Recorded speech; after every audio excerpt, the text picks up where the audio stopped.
Recently we had a really lovely gentleman, and he came in. Our role as a dentist is to diagnose the problems in the mouth, and usually it's gum related. So it's diabetes and gum disease is the huge connection.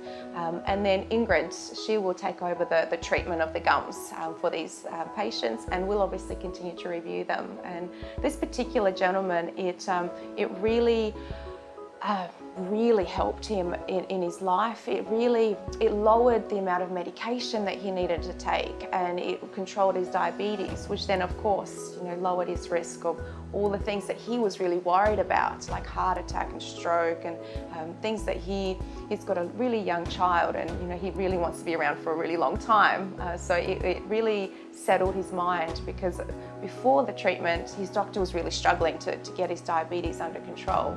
So every time he comes in, it's really lovely to see how stable everything is for him now, and how easily he can control his diabetes.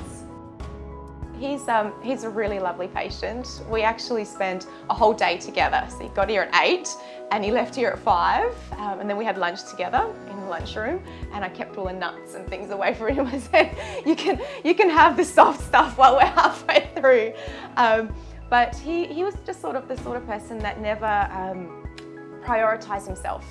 It wasn't that he didn't care about his teeth, or that he just let them go, but everyone else kind of came first. And when I first met him, I sort of said to him, do you know you have options? Your teeth don't have to be like this. And that was another kind of light bulb moment for him, because nobody had ever said that to him. It was always like, check up clean, well, they are as they are, good luck.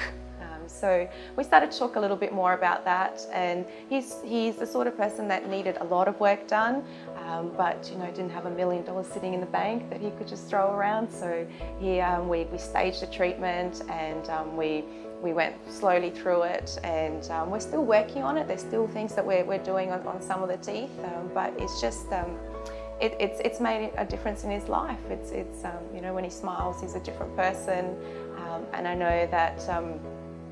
His wife actually passed away, and we sort of given him the confidence to go out into the world. I think when something like that happens in your life, you can sort of retreat into your shell and